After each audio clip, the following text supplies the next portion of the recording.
Hai, masih bersama saya, Mr. Z bicara. Tentu saja bicara tentang kebenaran berdasarkan fakta, data, dan realita. Ini ada berita menarik ya teman-teman ya, tentang Nikita Mirjani ya. Reza Gladys itu digugat oleh Nikita Mirjani melalui perdata One Prestasi. Dan dituntut ya 100 miliar rupiah. Namun Reza Gladys tidak takut ya. Reza Gladys mengatakan bahwa saya akan hadapi Nikita Mirjani kalau memang Nikita Mirjani mau ke pengadilan. Wah gila. Kita bacakan saja supaya tidak mengundang fitnah. Informasinya berikut ini.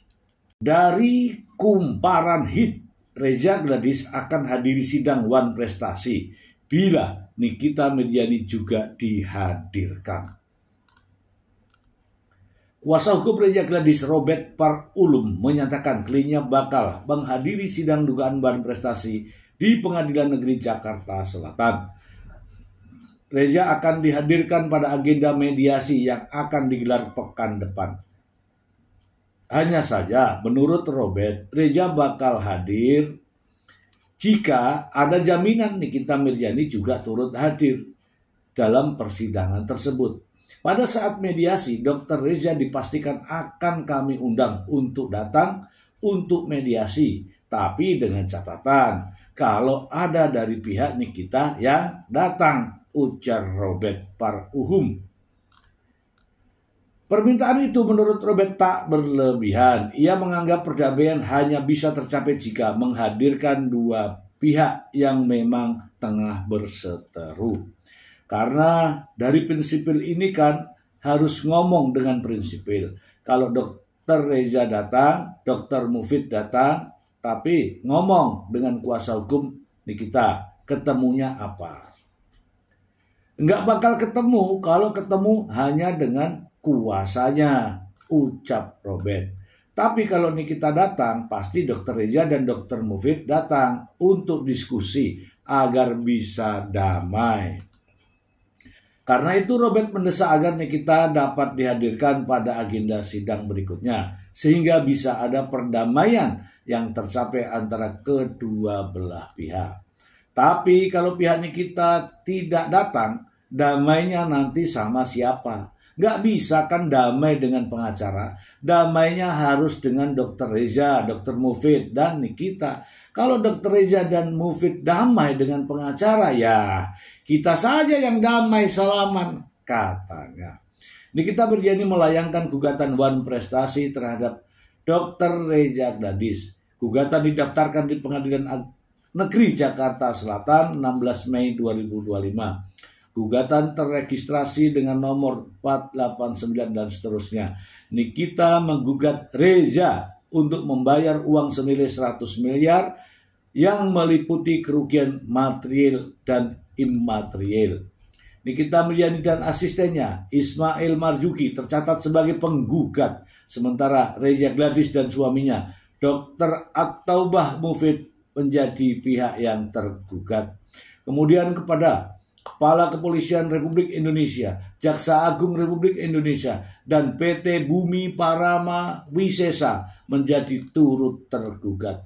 Dalam gugatan One Prestasi itu, Nikita Mirjani meminta majelis hakim untuk menyatakan bahwa perjanjian kerjasama review produk skincare antara dirinya dan Reza Gladys sah dan mengikat secara hukum. Perjanjian itu berjalan selama 1 tahun dari 19 November 2024 sampai 19 November 2025. Adapun isi perjanjian tersebut adalah meminta Nikita untuk memberikan review baik terhadap produk skincare Reza. Dengan adanya perjanjian itu, maka laporan Reza terhadap Nikita Mirjani dan asistennya merupakan bentuk One Prestasi. Nikita meminta agar Reza dihukum atas perbuatannya. Saya ketawa nih ya teman-teman. Kita bahas ya teman-teman. Saya sedikit tergelitik ya dengan pernyataan ini. Nikita Mirjani ini artis, Reza ini dokter. kalau ada perjanjian yang sah, tentu saja mereka kan profesional ya kan? Bukan asal yo kayak perjanjian di terminal. Aku naik bismu ya, yo ya. Bukan begitu. Kalau perjanjian secara profesional, seorang artis artis terkenal ini, dan juga seorang dokter dan pengusaha, kalau itu betul-betul perjanjian, ya tentu saja perjanjiannya pasti tertulis, bahkan di hadapan notaris. Kalau itu benar-benar perjanjian. Masalahnya, kalau perjanjian ala terminal, ya sudah, kamu naik bus saya, ya kan? Itu perjanjian ala terminal. Begitu berjanji lupa, gitu, ya. Begini teman-teman, perjanjian itu ada dua, tertulis maupun tidak tertulis atau lisan. Perjanjian lisan itu seperti apa? Konotasi perjanjian lisan ketika kedua-duanya saling mengikat, maka dituangkan dalam bentuk tulisan. Bukan hanya lisan terus. Nanti sekarang nih, perjanjian yang digugat adalah perjanjian lisan atau perjanjian tidak tertulis. Nah sekarang, perjanjian itu kan harus ada kesepakatan antara kedua belah pihak. Kamu janji ini, aku iyakan. Tapi nanti kalau ini duduk bersama, kemudian kamu berjanji ini, aku enggak kok. Kamu ngomong begini, enggak gitu. Kedua-duanya saling mengelak. Kalau sudah saling mengelak, itu tidak ada yang namanya perjanjian. Makanya perjanjian sebaiknya dilakukan secara tertulis. Apalagi kalau melihat keduanya ini.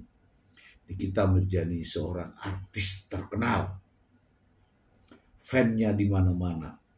Fan-fan fanatik ada di mana-mana.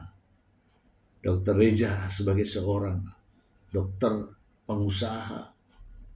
Kalau itu benar-benar perjanjian yang nyata didasari pada kesepakatan antara kedua belah pihak, maka seharusnya tertulis. Namun nyatanya perjanjian yang dimaksud di sini adalah perjanjian lisan. Bahkan dengan nilai nominal 4 miliar. Benarkah ini masuk dalam kategori one prestasi? Hanya Anda yang bisa menilainya. Saya sudah sampaikan, perjanjian ada dua. Kalau perjanjian lisan, ya selayaknya seperti apa? Misalnya sama keluarga. Kamu nanti sekolah di sini ya, nanti biar saya yang bayar. Nah, itu perjanjian lisan. Boleh, sah.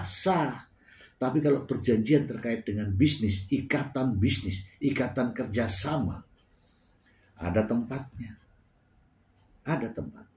Silahkan dibawa ke notaris, apalagi saling mengikat diri. Apa sih namanya perjanjian? Ikatan. Lalu, mengapa tidak terjadi? Ya karena masing-masing pihak punya pandangan yang berbeda. Mungkin Nikita Mirzani mengatakan bahwa itu kan perjanjian. Dr. Reza tidak. Bukan perjanjian. Itu karena tekanan. Hal berbeda inilah yang tidak bisa dipertemukan. Semoga bermanfaat. Terima kasih.